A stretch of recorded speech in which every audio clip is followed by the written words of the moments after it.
Two of the quietest forms of self abandonment that most women never recognize as wounds. The first is comparison, measuring your life, your body, your progress, your calling against someone else's, and always finding yourself slightly behind. The second is people pleasing, saying yes when you mean no, shrinking yourself to fit the comfort of the room, making yourself responsible for how everyone around you feels. Neither of this is a personality trait. Neither of this is just how you are wired. Both of them are wounds, and both of them can be healed.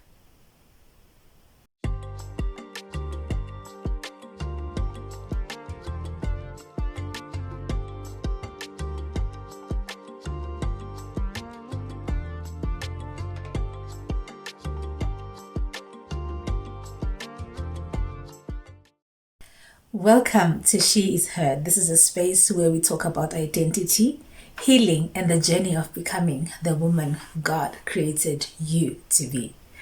And today we are going somewhere that lives very close to the surface of many women.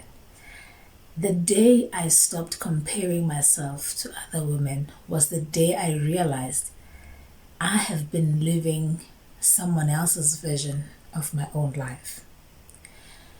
That shift did not happen overnight, but it started with understanding what comparison and people pleasing actually are and where they come from. So, comparison is not ambition, and people pleasing is not kindness. Comparison is a wound that measures your worth by someone else's progress. And people pleasing is a wound that sacrifices your truth on the altar of someone else's comfort. Both of them are forms of self abandonment. And healing begins the moment you decide that your own life deserves your full attention. So, most women who struggle with comparison have been told they're just competitive or insecure or too sensitive. Most women who struggle with people pleasing have been told they're just kind or selfless or considerate. But neither of this is a personality description. Both of them are responses to pain. Comparison develops when a woman has not yet settled the question of her own worth. When she does not have an internal measure of whether she is enough, she borrows an external one. She looks at other women, not out of cruelty, but out of desperation, trying to locate herself in relation to someone else. People pleasing develops when a woman has learned that her needs are secondary. That conflict is very dangerous. That love is conditional on performance. That her presence is only welcome when she's useful, agreeable, and low maintenance. She does not please people because she enjoys it. She pleases people because at some point, displeasing them felt unsafe. That is not a habit. That is a survival strategy. And survival strategies require healing, not willpower. Comparison and people pleasing both carry a cost that compounds quietly over time. Comparison costs you your present. Every moment spend measuring your chapter 3 against someone else's chapter 10 is a moment stolen from your own story. It keeps you permanently dissatisfied, not because your life is lacking, but because you are always viewing it through the lens of someone else's highlight. Comparison also costs you your originality. The woman who is always watching others eventually starts building a life that looks like theirs. Not because it is what God called her to, but because it is what she has been measuring herself against. People pleasing costs you your voice. The woman who consistently prioritizes everyone else's comfort over her own truth eventually loses access to what she actually thinks, feels, and needs.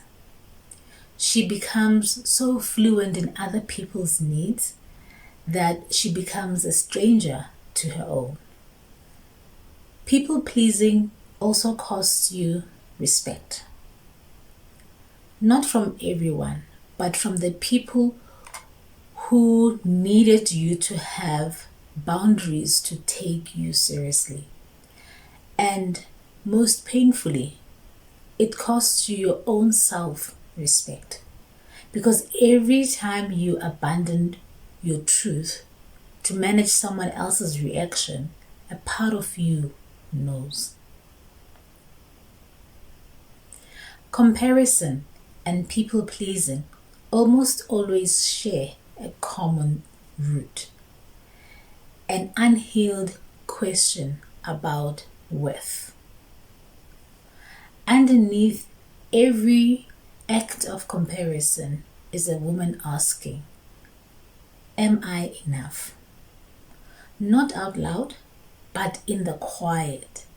Every time she measures, every time she scrolls and feels the familiar drop, every time she hears of someone's success, and her first feeling is not celebration but threat. That response is not jealousy. It is an unhealed wound around the question of her own sufficiency. Underneath every act of people pleasing is a woman asking, am I safe if I disappoint you? Because somewhere in her history, the answer to that question was no. Disappointing someone led to withdrawal. It led to conflict, to rejection, to a coldness that felt unbearable. And so she learned to manage people's feelings before they could manage her own of their lives. But wounds are healed by the same answer. You are enough. Not because of what you produce, not because of how you compare, not because everyone is pleased with you, because God said so. Before any of these wounds existed, before the measuring began, before you learned that love sometimes came with conditions, that answer is where healing starts. How to heal from comparison and people pleasing. Understanding the wound is the beginning. And here's how healing actually moves. Number 1, for comparison, curate what you consume. You cannot heal from comparison while feeding it daily. Be honest about which accounts, which conversations, which environments consistently activate the measuring instinct in you, and then make a decision. Not out of bitterness, out of stewardship of your own peace. Number 2, and we are still on comparison. Return your eyes to your own lane. Every time you notice comparison rising, redirect the question. Instead of, why does she have that and I don't? Ask, what is God building in my specific story right now? Your calling is not in competition with anyone else's. They cannot have yours and you do not need theirs. Number 3, people pleasing. Practice the pause before the yes. Before you agree to something, take one breath and ask, is this a genuine yes? Or is this yes born from fear of the alternative? You do not have to say no to everything, but your yes should be chosen, not defaulted to. Number 4, and we are still on people pleasing. Let someone be disappointed. This is the hardest movement, but it is the most healing. Let someone be disappointed with a decision you made and stay with the discomfort of it long enough to discover that you survived, that they survived, that the relationship survived. Because the fear of disappointment is almost always larger than the disappointment itself. And every time you discover that, the people pleasing loses a little more of its grip. One question before we close. Which one shows up more in your life right now? Comparison or people pleasing? And what is it costing you that you have not yet been willing to name? Name it, even just to yourself, because naming it is the first act of choosing your own life over the wound. You were not made to measure yourself against other women. You were made to become yourself. And you were not made to manage everyone else's experiences of you. You were made to live honestly from the inside out. Comparison and people pleasing both keep you living someone else's life.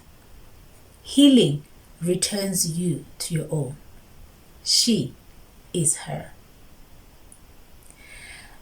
Please do subscribe so that you don't miss what comes next in this series, and leave a comment below. Tell me, comparison or people pleasing? Which one has had the most hold on you? Even just one word. Name it here. I'll see you in the next one. Thank you for watching and stay blessed.